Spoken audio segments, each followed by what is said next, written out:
پہلی قسط میں آپ حضرات کو جو باتیں بتائی گئی اس کا خلاصہ یہ ہے کہ کائنات کے اندر جتنے بھی مخلوق ہیں ان کی طرز زندگی الگ الگ ہے۔ پہلی قسط میں آپ کو یہ بھی بات بتائی گئی تھی کہ اس دنیا کے اندر اگر کوئی کمپنی کوئی چیز بناتی ہے تو کمپنی والے کو اچھی طریقے سے معلوم رہتا ہے کہ اس کو کس مقصد سے بنایا ہے اور اس کو کس طریقے سے صحیح ڈھنگ سے چلایا جا سکتا ہے جس سے لوگوں کو فائدہ پہنچ سکتا ہے اور نقصان سے بچایا جا سکتا ہے۔ بالکل اسی طریقے سے اللہ نے ہمیں اور آپ کو پیدا کیا۔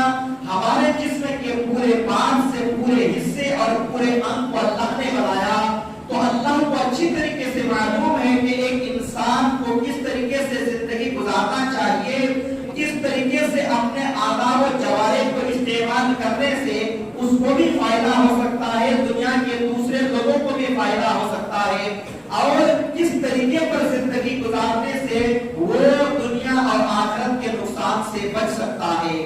میرے بھائیوں، اللہ رب العالمین نے انسانوں کے رشد و ہدایت کے واسطے انبیاء کرام کو بھیجا۔ وہ انبیاء کرام اس دنیا کے اندر آئے اور انہوں نے انسانوں کو اس کی پیدائش کا مقصد بتایا۔ اسی کی آخری کڑی ہمارے اور آپ کے نبی آخر زمان محمد اکرم صلی اللہ علیہ وسلم کی ذات مقدسہ ہے۔ اللہ رب العالمین نے نبی کریم صلی اللہ علیہ وسلم کے 23 سالہ نبوت کے دور میں ایک انسان اپنی زندگی کیسے گزارے گا اس کے بارے میں تفصیلی طور پر بتا دیا، اور سب 10 ہجری 9 ذی الحجہ یوم عرفہ کے دن اللہ رب العالمین نے سورۃ المائدہ سورہ نمبر 5 کی آیت نمبر 3 نازل فرما دی اور سارے دنیا کے لوگوں کے واسطے یہ اعلان کر دیا، اليوم اکملت لکم دینکم واتممت علیکم نعمتی وردیت لکم الاسلام دینا۔ آج میں نے تمہارے لیے تمہارے دین کو مکمل کر دیا۔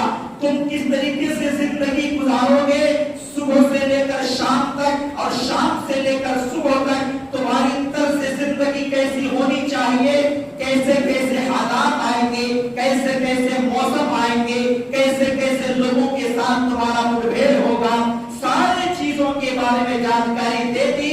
اب میری بتائی ہوئی چیزیں مکمل ہو گئی، آج میں نے اپنے دین اسلام کو مکمل کر دیا، میری نعمتیں بھی تمہارے اوپر پوری کر دی۔ میں نے جیسا زندگی گزارنے کے لیے کہا ہے اس طریقے سے زندگی گزارو گے تو کتنا اجر و ثواب تم کو ملے گا، دنیا میں تمہارے اوپر کیسے کیسے رحمتوں اور برکتوں کا نزول ہوگا، اللہ رب العالمین کی نصرت کس طریقے سے تمہارے اوپر آئے گی، اور آخرت میں جنتوں میں تمہارا داخلہ ملے گا، اور اللہ رب العالمین کی بڑی بڑی نعمتیں تمہیں ملنے والی ہیں۔ ان ساری نعمتوں کا بھی میں نے تذکرہ کر دیا، اپنی ساری نعمتوں کو بھی پوری کر دی۔ وَرَضِيتُ لَكُمُ الْإِسْلَامَ دِينًا، اور تمہارے لیے اسلام کے بحیثیت دین ہونے کو پسند کر لیا۔ معلوم یہ ہوا کہ انسانوں کے خالق، انسانوں کے پیدا کرنے والے، انسانوں کے بنانے والے اللہ رب العالمین نے جو دین بنایا ہے اس دین کا نام اسلام ہے۔ اس دین سے اللہ راضی ہو گیا، اس دین سے اللہ خوش ہو گیا، وہ دین اللہ نے ہمیں اور آپ کو عنایت کیا ہے۔ ہم کس طریقے سے زندگی گزاریں گے ان کی ساری باتیں اللہ رب العالمین نے واضح طور پر بیان کر دیا۔ جب اللہ نے واضح طور پر بیان کر دیا تو ظاہر سی بات ہے وہ اللہ رب العالمین اس کے علاوہ کسی اور دین کو پسند نہیں کرے گا۔ چنانچہ اللہ سبحانہ و تعالی نے سورۃ آل عمران سورہ نمبر 3 کی آیت نمبر 85 کا ارشاد فرما دیا، وَمَن يَبْتَغِ غَيْرَ الْإِسْلَامِ دِينًا فَلَن يُقْبَلَ مِنْهُ وَهُوَ فِي الْآخِرَةِ مِنَ الْخَاسِرِينَ۔ اب جو کوئی بھی اسلام کے علاوہ کسی اور دین کو تلاش کرے گا، کسی اور دین کو اپنانے کی کوشش کرے گا، کسی اور دین پر چلے گا، کسی اور دین پر عمل کرے گا تو وہ ہرگز قبول نہیں کی جائے گی، اور نہ صرف یہ کہ وہ قبول نہیں کی جائے گی بلکہ ایک دن یہاں سے تو کوچ کرنا ہے، مر کر کے آخرت میں جانے کا ہے، وہ آخرت میں خسارہ اور نقصان اٹھانے والوں میں سے ہوگا، آخرت میں انہیں دردناک عذاب جھیلنا پڑے گا۔ تو اللہ رب العالمین نے سارے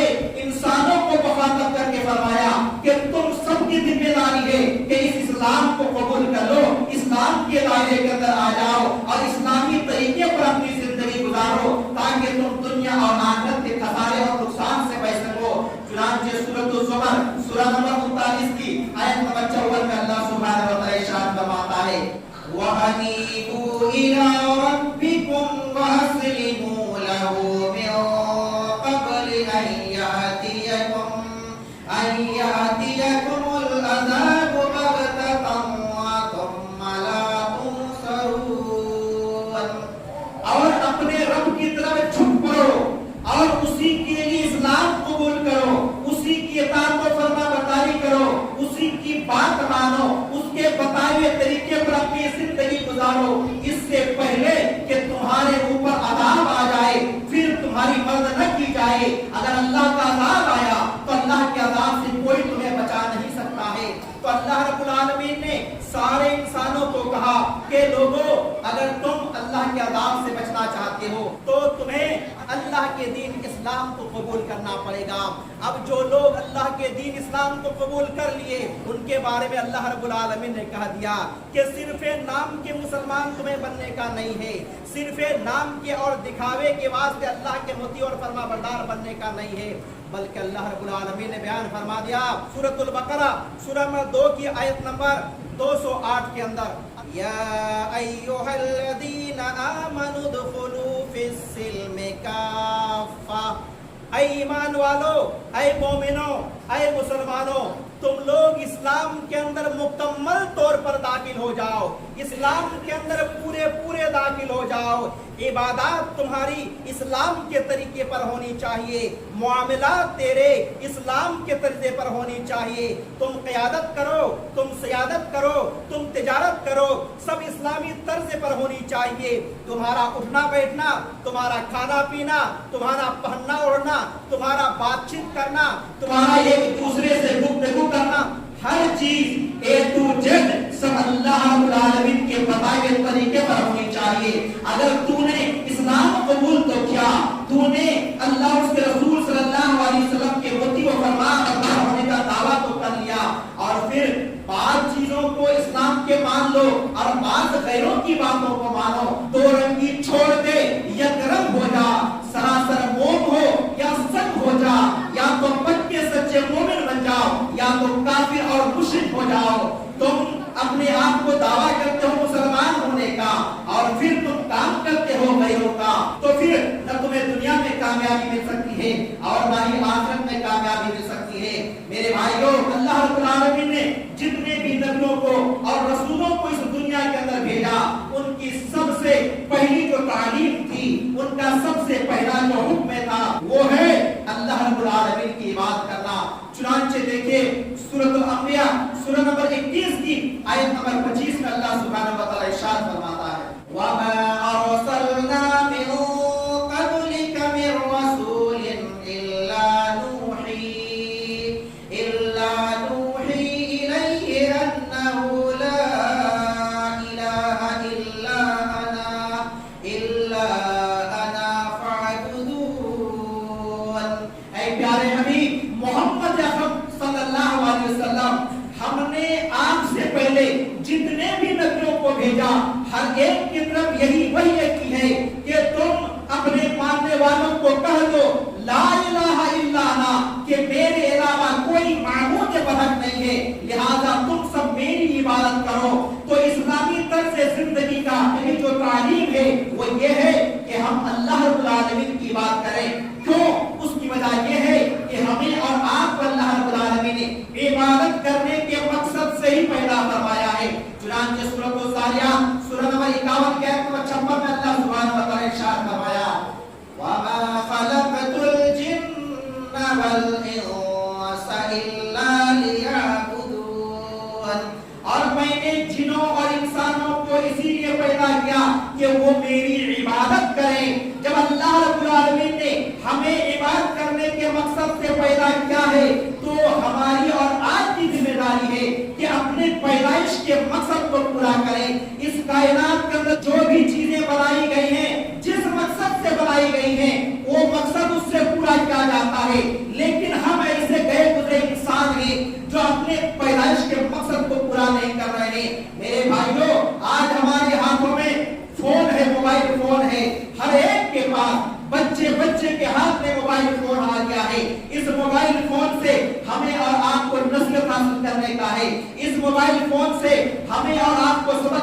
करने का है।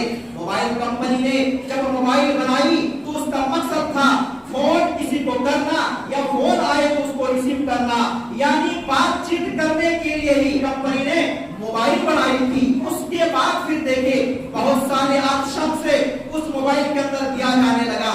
लोग उस मोबाइल से बहुत सारे काम निकाल रहे हैं, बहुत सारी चीजें देख रहे हैं।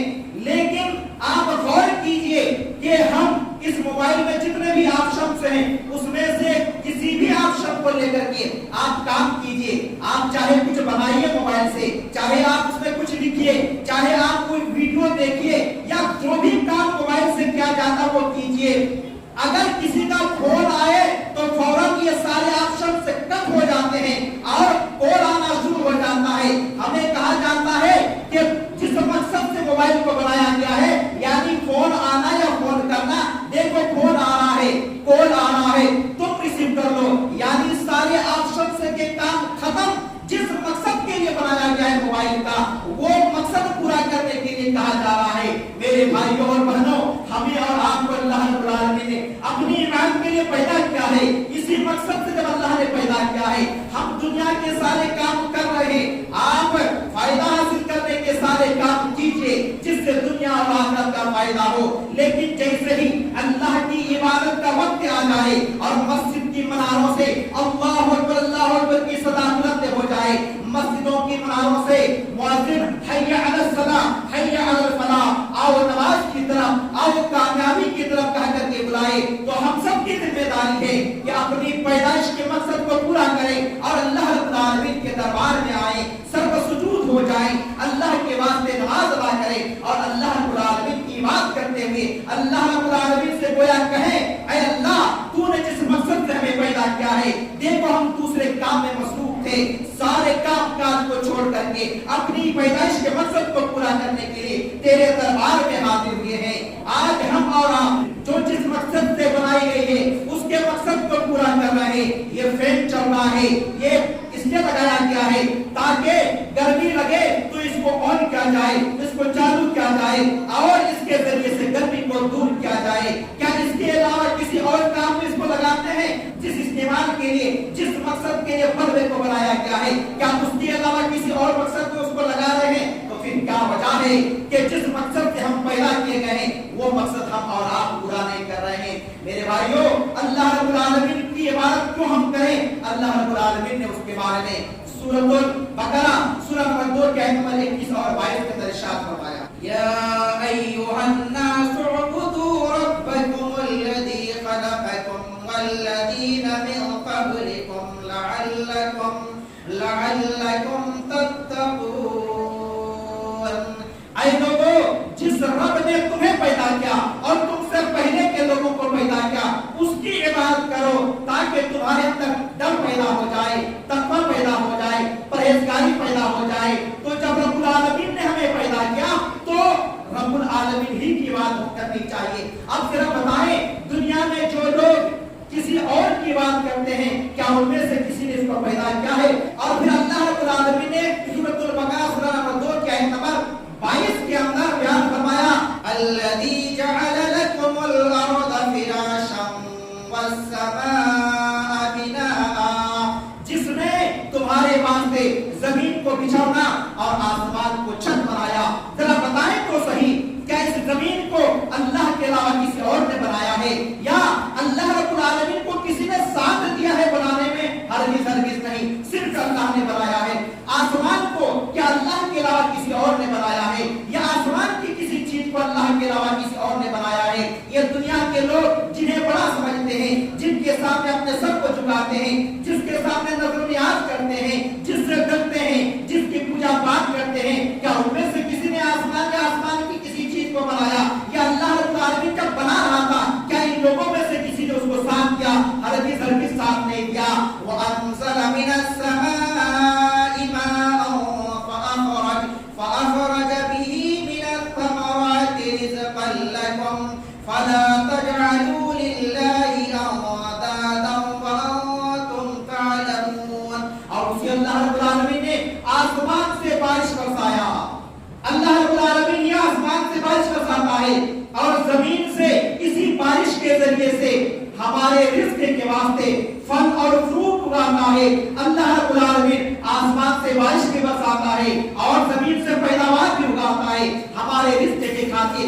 क्या अल्लाह रब्बुल आलमीन के अलावा कोई और है जो आसमान से बारिश बरसाता है, जो जमीन से पैदावार उगाता है, जो हमें और आपको रिस्क देता है? फिर क्या वजह है कि हम गैरुल्लाह के सामने माथा टेकते हैं, गैरुल्लाह के नजर न्याज करते हैं, गैरुल्लाह की कसमें खाते हैं और गैरुल्लाह की पूजा पाठ करते हैं? मेरे भाइयों, अल्लाह रब्बुल आलमीन ने आयत करीमा के आखिरी टुकड़े के अंदर फरमाया, फला तजअलू लिल्लाहि अंदादा व अंतुम तालमून। देखो, जब तुमने जान लिया, तुमने समझ लिया, तुमने मान लिया पैदा करने वाला अल्लाह की जात, जमीन आसमान को बनाने वाला अल्लाह की जात, आसमान से बारिश बरसाने वाला, जमीन से पैदावार उगाने वाला एक अल्लाह की जात है, तो फिर गैरुल्लाह के साथ रब्बुल आलमीन को शरीक क्यों ठहराते हो? फला तजअलू लिल्लाहि अंदादा। अल्लाह रब्बुल आलमीन को छोड़ करके तुम किसी और को अल्लाह का शरीक मुकर्रर मत करो। अफसोस की बात है, आज हम में से कितने ऐसे लोग हैं, ऐसे कितने लोग हैं, अगर हम तिजारत करते हैं, हमारा कोई तिजारत का अगर कोई पार्टनर है, कोई शरीक है, तो हम क्या करते हैं? वो पूजा पाठ करते हैं, दिवाली मनाते हैं, कोई कुछ और करते हैं, हम उसके साथ शरीक हो जाते हैं। ये हमारी इस्लामी तर्ज जिंदगी है। अल्लाह ने इसीलिए हमें पैदा फरमाया है, इसी तरीके से जिंदगी गुजारने के लिए कहा है। अगर कोई आदमी किसी के पास नौकरी करता है, तो वो नौकरी करने वाला अपने मालिक के पूजा पाठ में शरीक होता है। बहुत सारे लोग तो पूजा पाठ में शरीक नहीं होते हैं, प्रसाद वगैरह देते हैं, पूजा पाठ में तोहफा वगैरह देते हैं, उसको ले लेते हैं और खा लेते हैं। और हमारे बहुत सारे ऐसे लोग हैं नेतागण जो नेतागिरी करते हैं और जाकर के इन लोगों को उसमें शामिल होंगे, ढोल ताशे करेंगे, नाच गाने में शरीक होंगे और जो लोग मर गए हैं उनके फोटो में माला चढ़ाएंगे और इस तरीके से मूर्तियों के ऊपर भी माला चढ़ाएंगे। ये इस्लामी तर्ज जिंदगी नहीं है। मेरे भाइयों, अल्लाह रब्बुल आलमीन ने जिस मकसद से पैदा किया है, जिस तरीके से जिंदगी गुजारने के लिए कहा है, उस तरीके से जिंदगी गुजारेंगे तो दुनिया और आखिरत दोनों जगह हम सुरखरू होंगे। अभी देखिए, पिछले साल ही G20 का सम्मेलन जो हुआ था, दूसरे कई मुल्क वाले हमारे देश को आए थे और जब आखिर में राजकोट महात्मा गांधी के जो समाधि था वहां श्रद्धांजलि पेश करने के लिए जब जाने लगे, खिराज अकीदत पेश करने के लिए जब जाने लगे, तो बांग्लादेश के हुक्मरान भी गए और तैयब उर्दुगान भी गया, जो दिन रात मुसलमान का हुक्मरान अपने आप को कहलाता है। बहुत सारे मुसलमान हुक्मरान भी गए, लेकिन एक ऐसा वाहिद बंदा था, उन्होंने जाने से इनकार कर दिया। क्या हुआ? क्या उसकी वजह से किसी ने उसको लानतान किया? उनके इस अमल की वजह से सारे लोगों ने, दुश्मनों ने भी, गोदी मीडिया के चैनलों ने भी उसकी तारीफ में कसीदे कहे। उन्होंने बताया कि वाकई ये पक्का सच्चा मुसलमान है, क्योंकि जो एक मुसलमान होता है वो अल्लाह के दरबार में सिर्फ अपना सर झुकाता है। एक मुसलमान का ये अकीदा है कि सामान्य तिजारत मेरा ईमान नहीं है, हर दर में झुके सर ये मेरी शान नहीं है। उसने बता दिया कि तिजारत अपनी जगह है, कारोबार अपनी जगह है, नौकरी अपनी जगह है, राजनीति और सियासत अपनी जगह है। जिस मकसद से वो क्या जाएगा बस हम उतना ही करेंगे, लेकिन हमारा जो दीन है, हमको जिसने पैदा किया है, उसने हमें जो तर्ज जिंदगी दी है, हमें जिस तरीके से उठने बैठने के लिए कहा है, जिस तरीके से अकीदा रखने के लिए कहा है, हम उसी तरीके से अकीदा रखेंगे, उसी तरीके से अपनी जिंदगी गुजारेंगे। अगर कोई इंसान इसको मान ले और उस पर अमल करे तो दुश्मन भी तारीफ करने पर मजबूर हो जाएंगे। जैसे मोहम्मद बिन सलमान की तारीफ लोगों ने की। बड़ी खुशी की बात है कि मोहम्मद बिन सलमान जब वहां नहीं गए थे, उसके बाद इस्लाम की हकीकत क्या है और इस्लाम किस तरीके से तौहीद का दर्स देता है, इसके बारे में खुद गैर मुस्लिम मीडिया वालों ने भी इस अच्छे अंदाज में इस्लाम को पेश किया और सही इस्लाम को बताने की कोशिश की। अच्छे अंदाज में उन्होंने तौहीद को पेश किया, उन्होंने तौहीद को बताया, उन्होंने इस्लाम की तालीमात को बताया कि देखो मोहम्मद बिन सलमान राजकोट क्यों नहीं गया, उसकी وجہ یہ تھی، اسلام کی تعلیم یہ ہے، اسلام یہ کہتا ہے اپنی زندگی گزارنے کا طریقہ تمہارا یہ ہونا چاہیے۔ میرے بھائیوں وقت زیادہ ہو گیا ہے، خلاصہ کلام یہ ہے کہ جب اللہ رب العالمین ہمارا خالق ہے، اس اللہ رب العالمین نے ہمیں پیدا کیا، وہی اللہ ہمیں موت کے گھاٹ اتار دے گا۔ تو اللہ رب العالمین جس طریقے سے چاہتا ہے ہمیں اور آپ کو اسی طریقے سے اپنی زندگی گزارنے کا ہے، اپنی منمانی نہیں کرنی چاہیے۔ ہم دوسروں کے ساتھ معاملات رکھتے ہیں، وہ معاملات اپنی جگہ پہ ہے، لیکن سب سے بڑا اللہ رب العالمین کی ذات ہے۔ دشمنی مول لیجیے پوری دنیا سے، لیکن اللہ رب العالمین سے دشمنی خدا را ہرگز نہ مولا۔